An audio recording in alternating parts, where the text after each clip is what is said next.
Bismillahirrahmanirrahim. Assalamualaikum warahmatullahi wabarakatuh.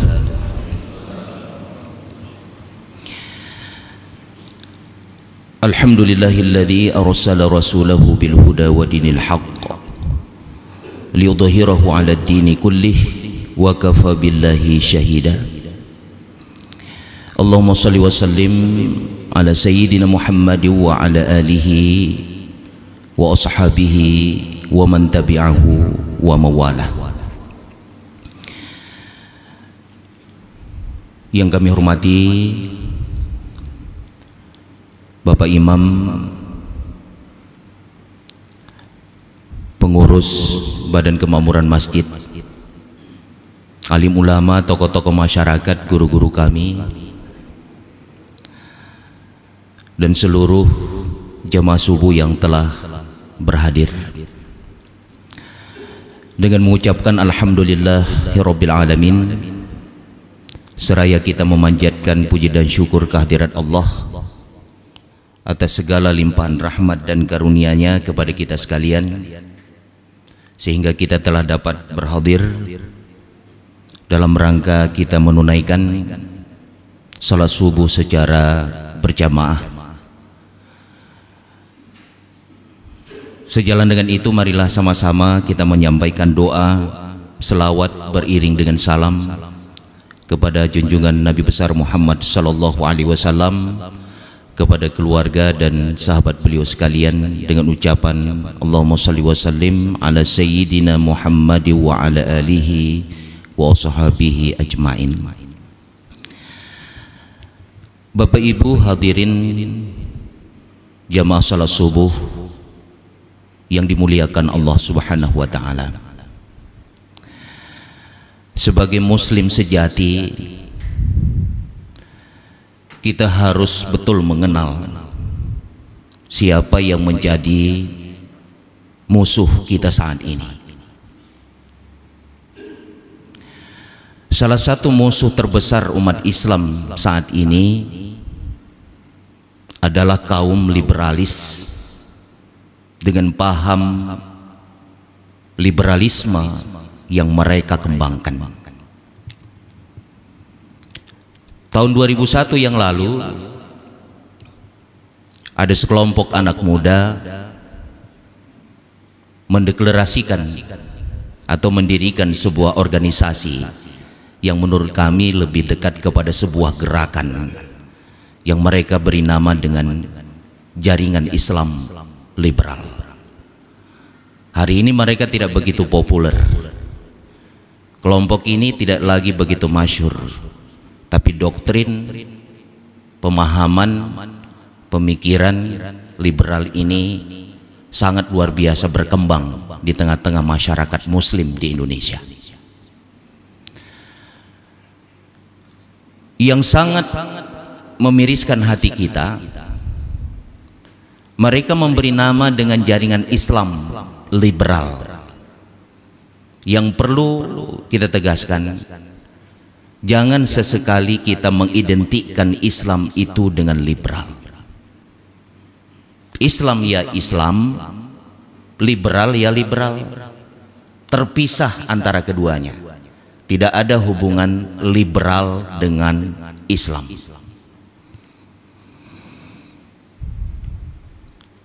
Apa sebenarnya liberalisme Islam itu? Yang bagi kita sebagai muslim sejati harus betul-betul kita ketahui bagaimana kemudian ciri-cirinya, siapa mereka. Jangan-jangan mereka berada di sekitar kita yang siap untuk meracuni pikiran kita hingga kita ragu dengan agama ini. Kenali mereka secara baik. Liberalisme Islam itu satu gerakan yang memahami nas-nas agama Al-Quran dan Sunnah Rasulullah Muhammad SAW dengan menggunakan akal pikiran, Doktrin agama berdasarkan Al-Quran dan Sunnah mesti sesuai dengan akal, otak, dan pikiran mereka. Maka liberalisme ini, hadirin yang mulia, itu sangat berbahaya bagi nalar dan otak kita, serta dapat membunuh iman kita sebagai orang Islam yang beriman. Maka kalau bisa kita katakan liberalisme ini adalah kanker pemikiran yang disebabkan oleh virus sehingga memunculkan banyak penyakit. Jadi akibat dari kanker disebabkan oleh virus hingga muncul banyak penyakit. Maka ke depan saya akan menyampaikan banyak istilah Bapak Ibu sekalian. Banyak sekali istilah. Kalau kita merujuk literasi, mereka menjadikan istilah itu sebagai senjata untuk meragukan kita dengan ajaran ini. Penyakit yang disebabkan oleh virus liberal itu yang pertama adalah relativisme. Jadi maaf Bapak Ibu sekalian, nanti saya terjemahkan sebisa saya apa maksud daripada istilah-istilah itu. Relativisme itu satu virus, satu penyakit liberal yang menganggap bahwa semua kebenaran termasuk kebenaran agama itu tidak mutlak, relatif menurut sudut pandang atau pemikiran kita masing-masing. Termasuk kebenaran agama Islam yang bersumber kepada Al-Quran dan Sunnah Rasulullah Muhammad SAW. Maka akibat daripada virus relativisme ini muncullah penyakit apa yang sering kita dengar, pluralisme. Plural itu majemuk, beragam, banyak varian. Itu plural. Jadi penyakit pluralisme ini adalah penyakit yang menyamakan semua agama. Jadi di sisi Allah nanti di akhirat, agama itu berkedudukan sama. Maka muncullah istilah kemudian yang menjadi penyakit juga, multikulturalisme, inklusivisme dan sebagainya. Termasuk mudah-mudahan Islam Nusantara juga masuk di dalamnya.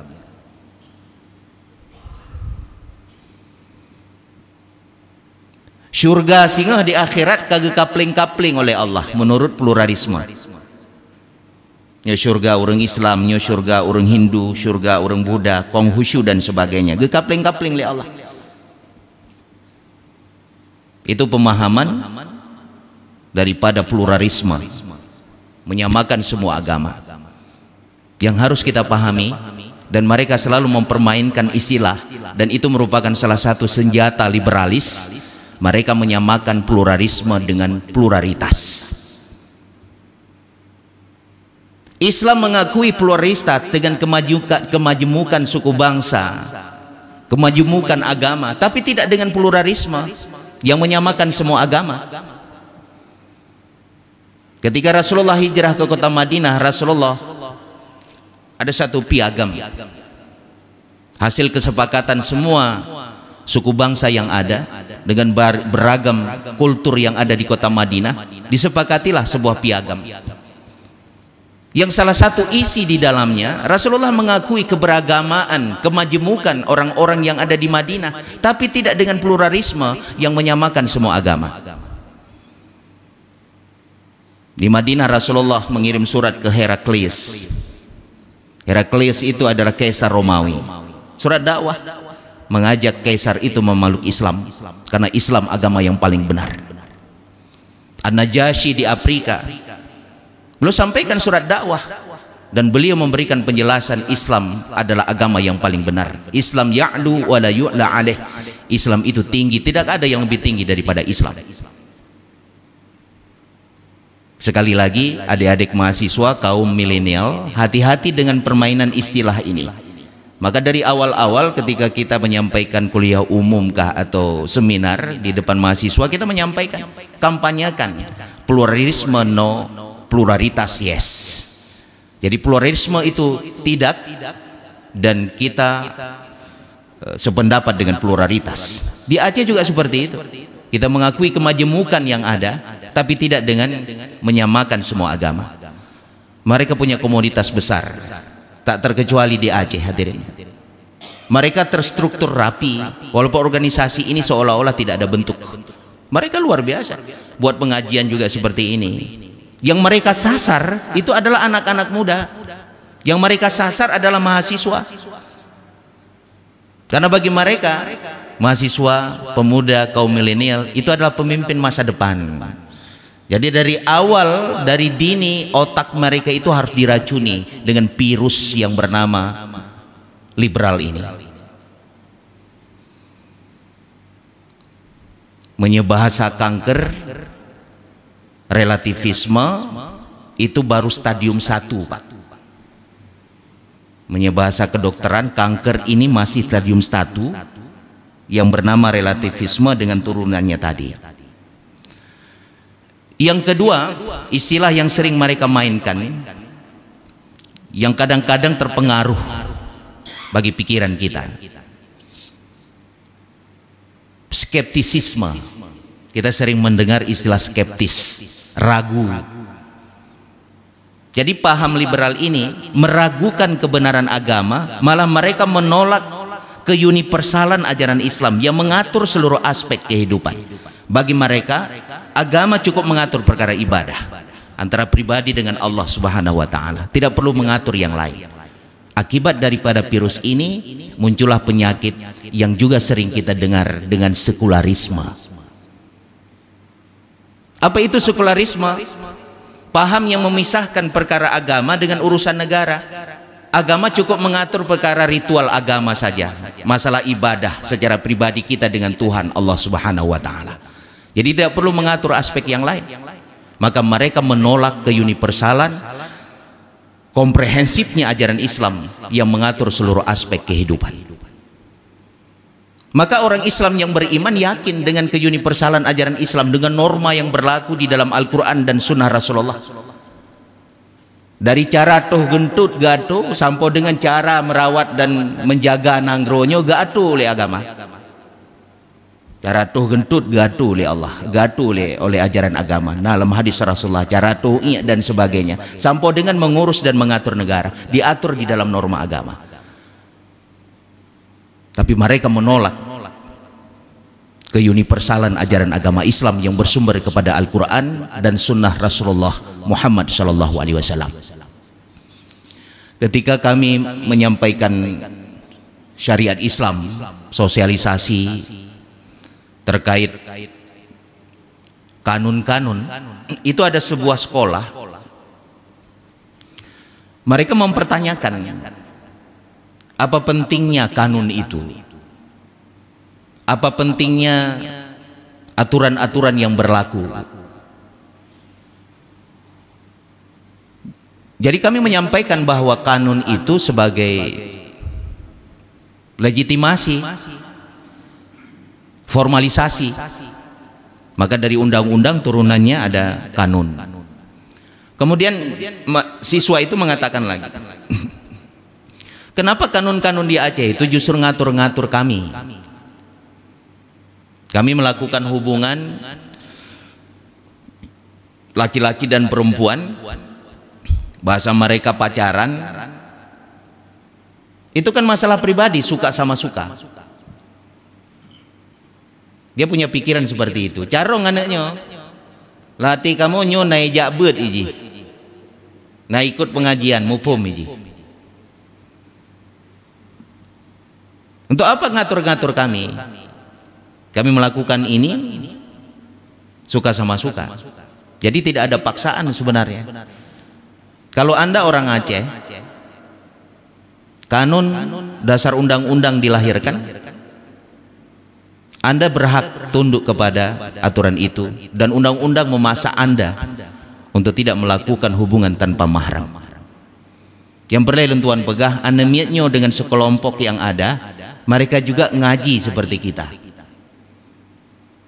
Namun guru dan narasumbernya itu mungkin guru-guru yang memang tidak memiliki akidah ataupun tauhid yang benar. Karena kelompok ini luar biasa, movement mereka luar biasa, pergerakan mereka luar biasa. Maka dari awal saya katakan, orang liberal ini bukanlah sebuah organisasi semata-mata, tapi lebih kepada sebuah gerakan. Punya organisasi lahi, nah bentuk, nah struktur Pak. Tapi saya berani mengatakan ini sebuah gerakan hari ini. Bagaimana mereka meragukan kita dengan agama ini. Maka di dalam surah As-Saff ayat 8 Allah Subhanahu wa taala berfirman, yuriduna liyutfi'u nurallahi biafwahihim wallahu mutimmu nurihi walau karihal kafirun. Mereka bermaksud dengan mulut mereka, dengan tipu daya mereka untuk meredupkan cahaya agama Allah. Akan tetapi Allah Subhanahu wa taala terus-menerus menyempurnakan cahaya agamanya walaupun orang-orang kafir itu membenci. Maka hati-hati hadirin yang berbahagia terhadap perkembangan anak-anak kita hari ini. Hati-hati sekali. Awasi dan kawal mereka. Pastikan mereka itu tidak berkumpul dengan orang-orang yang bisa menyesatkan mereka. Maka ada kontrol dari kita sebagai orang tua.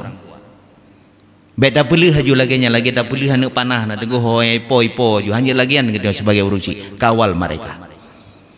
Informasi begitu cepat dan sangat bombastis hari ini yang bisa meracuni pikiran. Lihatlah di WA, di Instagram dan sebagainya. Luar biasa perkembangan informasi. Tanpa filter, tanpa ada ilmu, barangkali kita akan terpengaruh dengan berbagai macam pemikiran-pemikiran yang menyesatkan itu.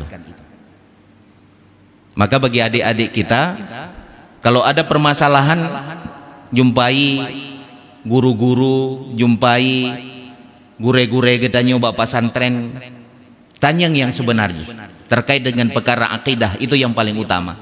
Terkait dengan perkara tauhid, tanyakan kepada mereka. Karena yang disasar oleh mereka itu adalah masalah tauhid ini. Malah pengalaman kami sudah pernah juga kami sampaikan di kesempatan ini. Ada yang sudah terlanjur masuk aliran sesat beberapa tahun yang lalu. Mereka masih mengatakan bahwa Aceh ini masih Mekah gitu. Jadi belum ada kewajiban puasa, belum ada kewajiban sholat. Lagi-lagi saya sampaikan, mereka juga ngaji. Jadi tidak ada kewajiban sholat, tidak ada kewajiban puasa. Karena Aceh ini masih Mekah, belum Madinah kata dia. Ini sangat membahayakan. Kami sempat membina 1-2 orang, ternyata memang mereka tidak punya background agama sedikit pun. Jadi kita bina akidah mereka, kita bina tauhid mereka sehingga mereka mau belajar tentang hukum dan seterusnya, perkara ibadah dan sebagainya. Ini sangat membahayakan. Itu yang terdeteksi cuman beberapa orang. Mungkin yang tidak terdeteksi jumlah itu ramai Pak di Aceh ini yang sudah tersesatkan. Maka hati-hati kita sebagai orang tua, kawal mereka, awasi mereka dengan sebaik-baiknya. Kita bisa melihat anak kita, perubahan karakter, perubahan sikap, itu satu indikasi. Satu indikasi, dan itu harus kita waspadai. Hadirin yang berbahagia, skeptisisme, virus, kemudian penyakitnya sekularisme, dalam ilmu kesehatan menyenendujinya sebagai kanker, itu baru stadium 2. Kemudian yang ketiga, ada istilah lagi, agnostisisme. Agnostisisme. Mereka menolak seluruh kebenaran agama. Kebenaran itu tidak lagi diukur dengan agama, tapi diukur dengan materi. Sesuatu yang konkret. Standar ilmu, benar atau tidak dengan ilmu itu, ukurannya adalah panca indera, bukan ukuran agama.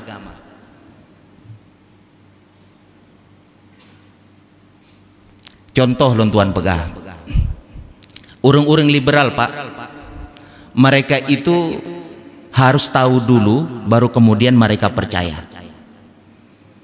Sementara konsep ilmu orang Islam yang beriman itu percaya tidak mesti tahu. Yang konsep gedenya orang Islam yang beriman dalam hal berilmu, percaya tidak mesti tahu bagaimana alam gaib. So yang terkait dengan alam barzah, uro bangkit, tidak ada yang tahu. Karena toh kita belum ke sana, karena kita tidak pernah datang ke sana, sehingga kita tidak bisa mengetahui. Maka orang Islam yang beriman percaya tidak mesti tahu. Tapi orang-orang liberal dalam konteks ilmu tahu itu, percaya harus mesti tahu. Maka dibuat riset, dipegang riset, dipegang penelitian, baru kemudian mereka percaya.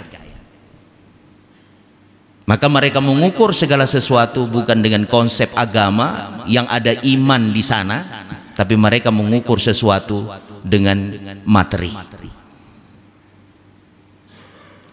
Maka dari virus ini muncullah penyakit yang bernama materialisme.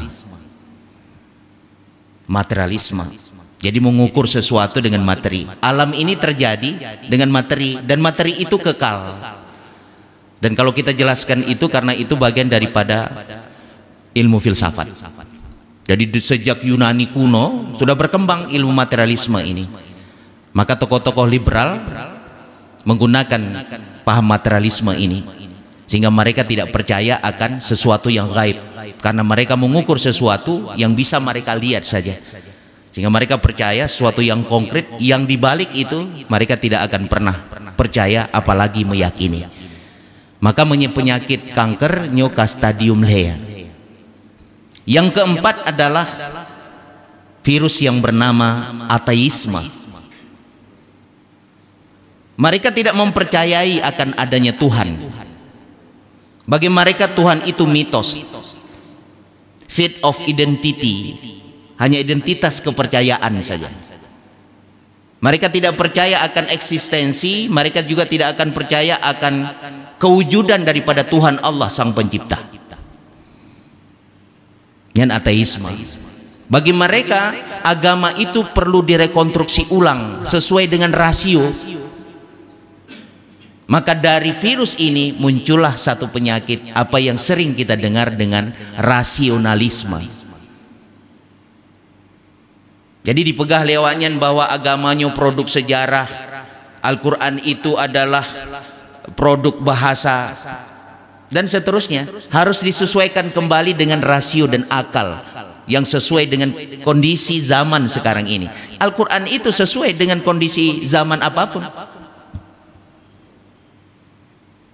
Al-Quran bercerita tentang sejarah, bukan saja sejarah zaman Al-Quran diturunkan, sejarah sebelum Al-Quran diturunkan diungkapkan di dalam Al-Quran, dan perkembangan manusia di masa depan pun terungkap di dalam Al-Quran. Luar biasa.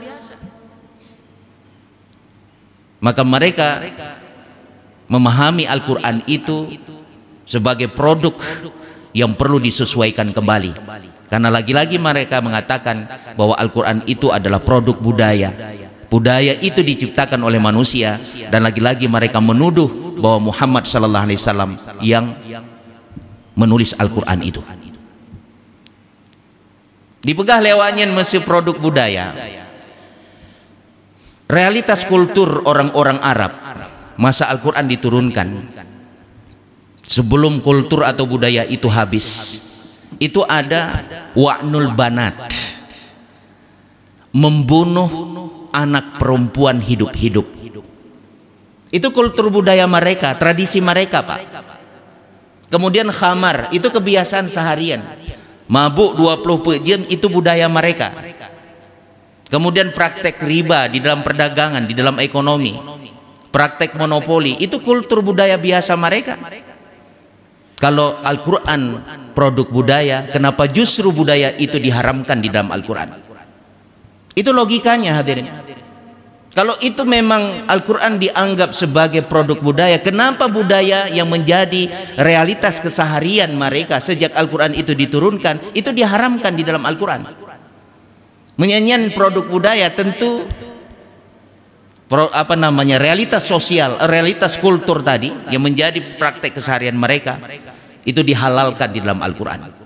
Tapi semua itu justru diharamkan oleh Al-Quran. Maka lagi-lagi hadirin yang berbahagia, kita harus berhati-hati sekali dengan pemahaman-pemahaman yang terus berkembang, pemahaman-pemahaman yang menyesatkan ini, yang terus merajalela sehingga kemudian dapat mempengaruhi otak, nalar dan iman kita. Karena tujuan mereka tidak lain ingin menyesatkan. Tujuannya tidak lain adalah ingin meragukan Islam ini sebagai agama yang benar. Maka virus ateisme dengan penyakit rasionalismenya menyekangker nyansa diumpet sampai kemudian mereka menganggap bahwa Allah sang pencipta itu adalah fate, identity, hanya identitas, kepercayaan, mitos dan tahayul. Tadi umpet kah menyateis, tadi umpet karena mereka tidak lagi mempercayai Tuhan sang pencipta.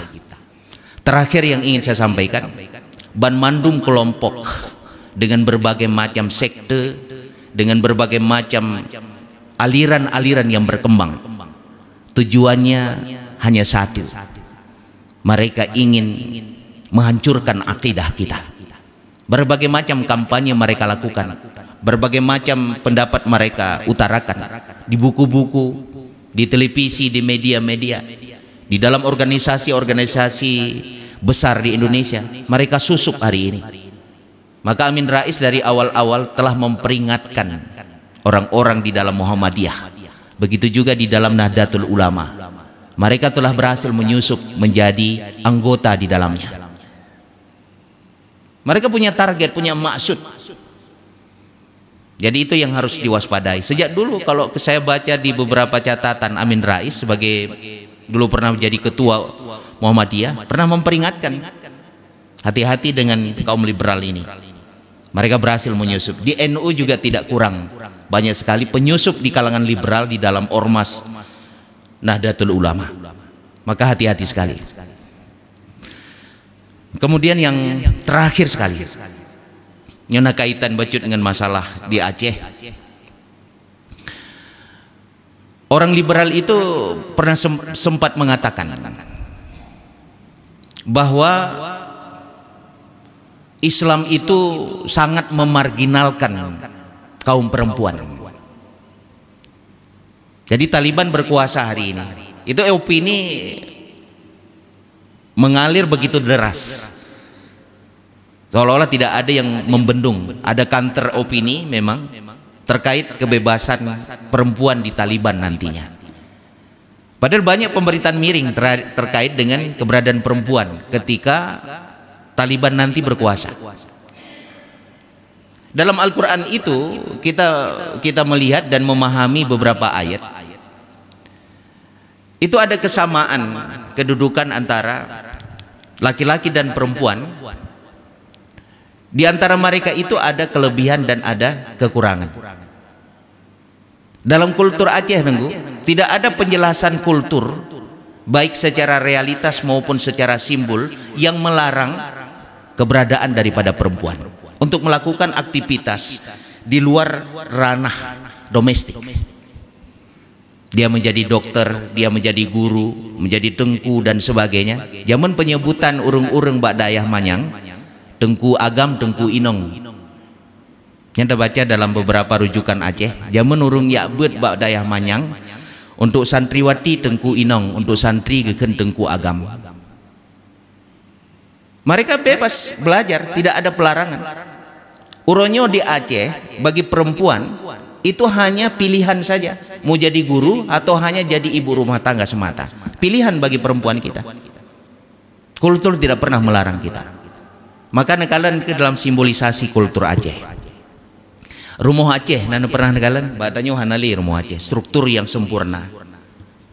Yang nekalan dia pertama ile na selesa. di atasnya rumah inong, kemudian seramo. Neduk arsitek, neduk daripada struktur rumah Aceh, rumah inong lebih lambung daripada selesa dan seramo. Dari dulu orang Aceh itu sangat menghargai dan menghormati perempuan. Rumah inong bagian yang lebih tinggi, itu kedudukannya memang lebih tinggi daripada dua bagian yang lain, selesa dengan seramo. Begitulah Aceh sejak dulu sangat memuliakan perempuan. Kemudian dipegah lom le orang pegah. Ipegah orang agam Acehnya hana setia. Mungkin orang drone atau batat lun menancit. Kadang-kadang tejak sama-sama orang inong tinggal ikut. Yang biasa bu. Tantang kedanya hana setia. Bermakna orang agam Aceh patriot. Jadi jiwa patriotisme orang Aceh, orang agam Acehnya luar biasa. Pemaksud tajak ike lebih bagah daripada uri untuk tajaga orang inong, karena yang sering mendapatkan kecelakaan ataupun yang sering diserang oleh apa misalnya itu orang yang berada di depan, maka uri inong katanya tajaga dilik. Itu yang tidak bisa dipahami oleh sebagian orang tentang filosofi falsafah dari kultur Aceh yang luar biasa. Maka lagi-lagi zaman Cina orang pegah bagadanya orang-orang di kalangan liberal, sehingga mereka ingin menganggap remeh lah kira-kira seperti itu terhadap kultur Aceh dan seterusnya. Maka sekali lagi saya katakan bahwa Aceh itu sangat memuliakan perempuan. Maka masalah dia bekerja atau tetap di ranah domestik itu hanya pilihan. Maka di Aceh Rayanya na saboh pepatah urang inong orang agam muu umong, orang inong ya semula. Job description sebenarnya tinggal pilih. Jadi orang agamnya ya dia membajak sawah, kemudian perempuannya itu menanam padi. Tinggal pilihan saja job description. Jadi ada tugas masing-masing yang harus diemban oleh mereka. Maka ada istilah kemudian harta bersama setelah perceraian, baik mati maupun cerai hidup. Karena harta bersama tadi. Karena ada job description di sana, sama-sama punya fungsi, sama-sama punya tugas untuk urusan rumah tangga. Demikian barangkali yang dapat saya sampaikan. Mudah-mudahan tausiah singkat ini bermanfaat. Untuk pertemuan yang akan datang mungkin kita akan lanjutkan dengan tema yang sama. Kita akan terus mendalami, memahami dan mengetahui ciri-ciri daripada liberalisme ini. Terima kasih. Assalamualaikum warahmatullahi wabarakatuh.